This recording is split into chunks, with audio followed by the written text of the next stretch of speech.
Alright guys, so this is another Patreon request, and this one comes from Christopher Rosa, who asked me to do basically a video of like, what if I could reboot Star vs. the Forces of Evil, and God knows that show needs some retooling. As always, if you guys would like to have a Patreon request done, just hit the link below, head on over to my Patreon where you guys can hit the third tier that'll allow you access to not only sending requests for videos to do here on YouTube, but also the stuff on the other two tiers as well. But other than that, hope you all enjoyed this, and let's get started with the video. So, rebooting Star vs. the Forces of Evil. Holy crap. Because if you could reboot it... Now, I'm not going to say, like, make it some dark and brooding kind of story. I'm not going to do that at all. The show has its charm, so I wouldn't take away that charm from it. I wouldn't do the thing of, I'm going to make this show just the dark and gritty reboot and have no fun with it.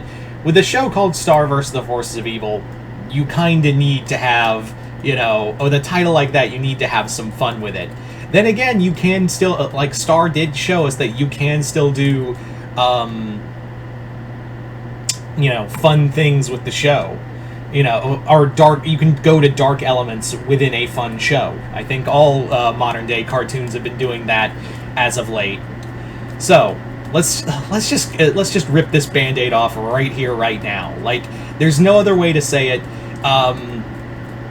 Yeah, there's literally no other way to say it other than, let's talk about Starco. Let's rip off the Starco Band-Aid right now. What is to be done with Starco? Honestly, if I'm redoing this show, the first thing I'm going to walk in there and go, we are not cock-teasing this our fans for 4 seasons, okay? The furthest we're going to go is 1 season. Like, it's just going to be a story arc. It's going to be like a underlying story arc in Season 1, and then Season 2, you get the whole relationship. That easy. Like, if we were to get like 4 seasons for a Star vs. the Forces of Evil reboot, Starco is just going to be done in 1 season. Like, we're just going to do the whole like friends to lovers throughout the first season, and boom, after the end of the first season, now we move on to the rest of the seasons. Fiddle-dee-dee, fuck all y'all. Like, that's what we're doing. We're not playing, who's the, you know, we're not playing shipping wars here. We're not playing will they, won't they. We're not playing Ross and Rachel for 4 goddamn seasons. We're not doing any of that.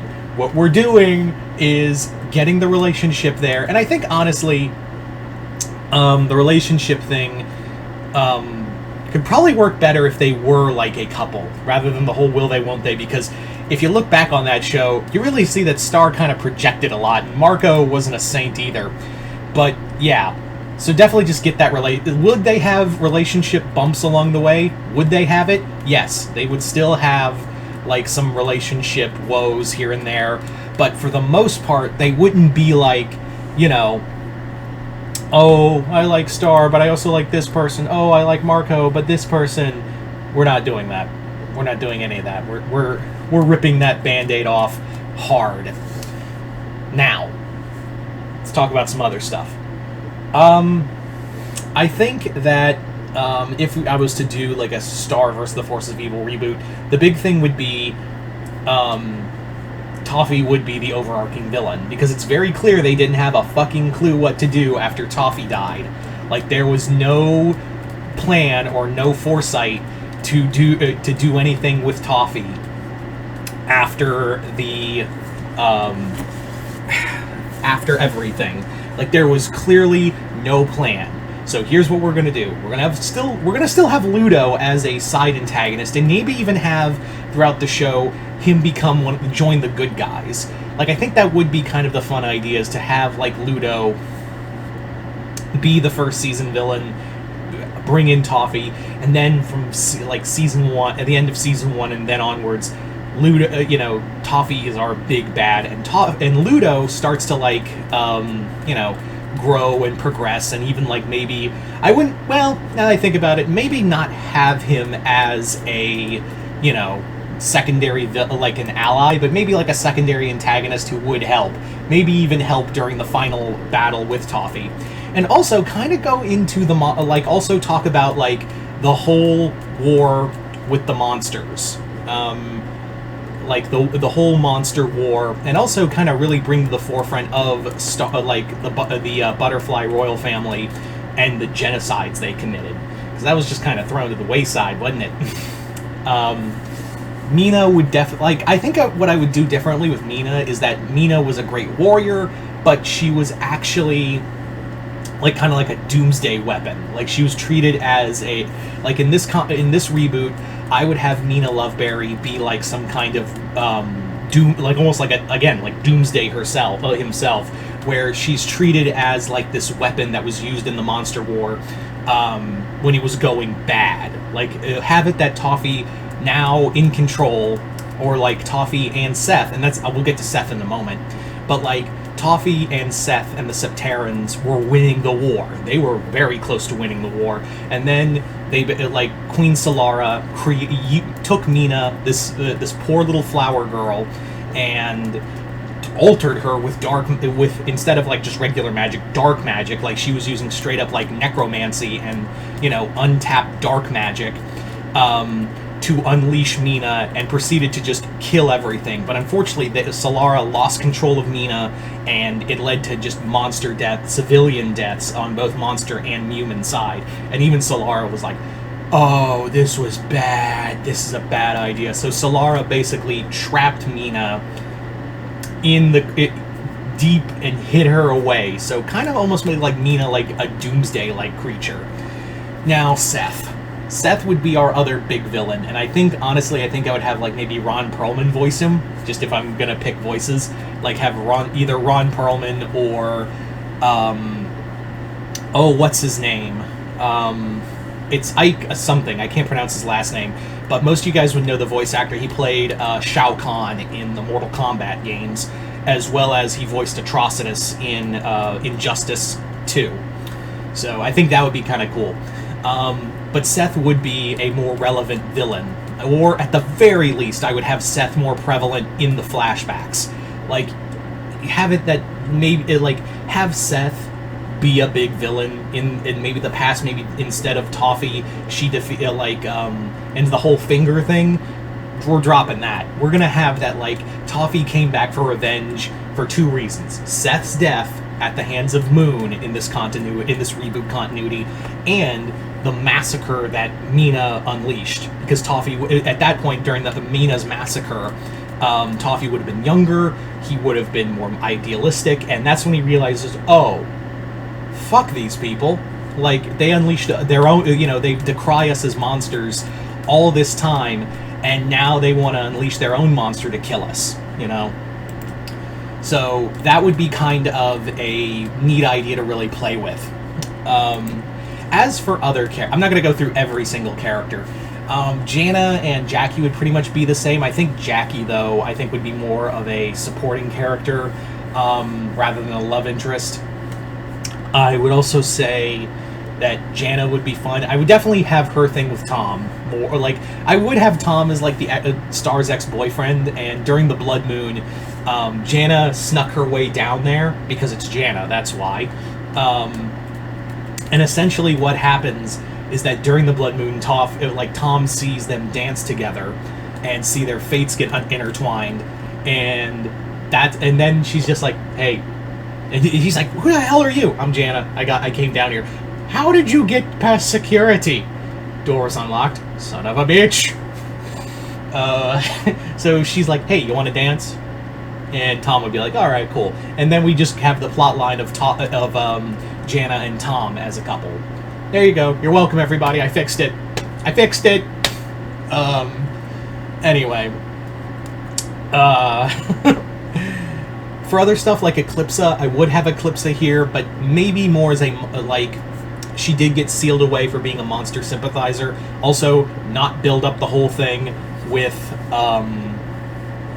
Globgor being a villain. I would have it that he was actually he was the king of monsters, and Seth was his general, and basically Globgor was trying to negotiate, because he did, in this continuity, I'd have that Eclipsa ran away to Globgor, and Globgor was trying to negotiate peace between humans and monsters. The humans backstabbed him, and Seth was just like, my king, I failed my king. You know, the humans, you know, we went back on their word. They attacked us. They betrayed us. So fuck all of them. So there you go. There's your explanation for war. And still have Eclipse show up at some point. Meteora, I think I don't know if I'd keep her the same. I don't know. Again, I'm not going to go through every single character. I don't want to make this video too long. I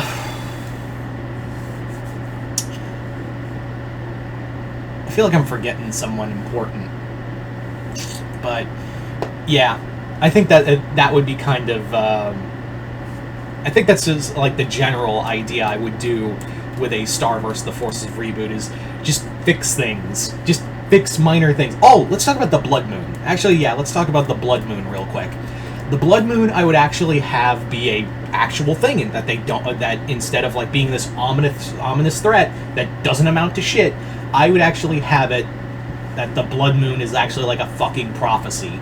Like, it's like, hey, they danced under the Blood Moon, their souls are intertwined, and it's almost like, almost treat it like a Vergence in the Force, where you could have the two of them be the ones who stop Toffee at the end, rather than Star killing all magic.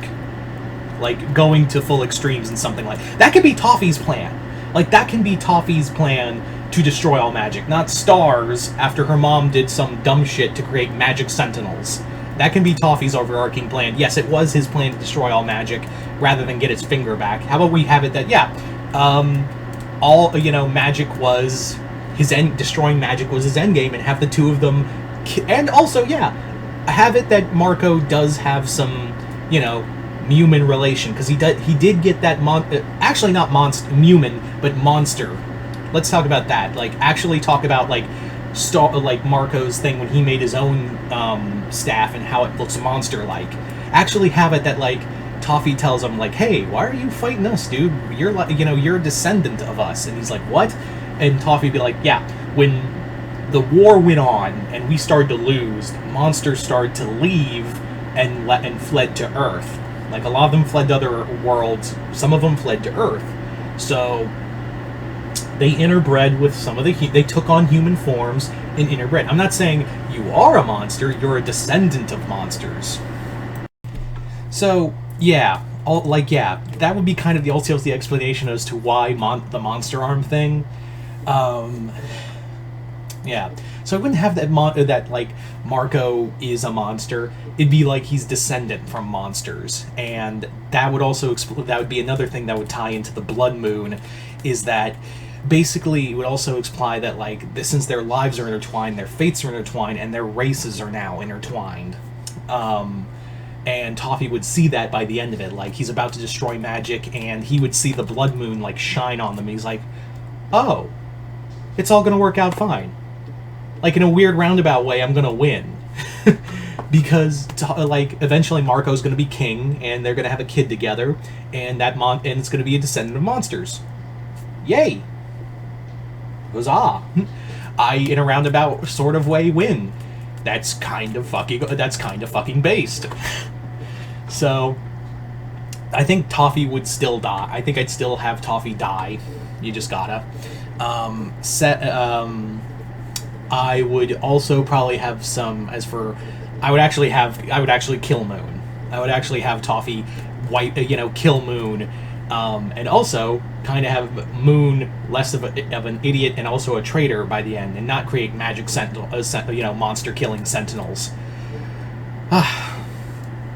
So I'd also have like a future episode with Star and Marco as King and Queen of Muni, and they have a kid together, and it ends with that kid getting the wand, a new wand, because the old one would be like destroyed. So the new wand would be like a mixture of both Star and Marco's interpretation of the wand, and that starts that adventure. So there you go, guys. That is pretty much just a rough idea of what I do for a Star vs. the Forces of Evil reboot. But you guys tell me in the comments below, what would you guys do with a reboot like this? Just comment below, let me know. And once again, I'd like to thank Christopher Rosa for this Patreon request and continued patronage. Other than that, hope you all enjoyed this. I'm Mr. Multiverse. I'll see you next time in the Multiverse.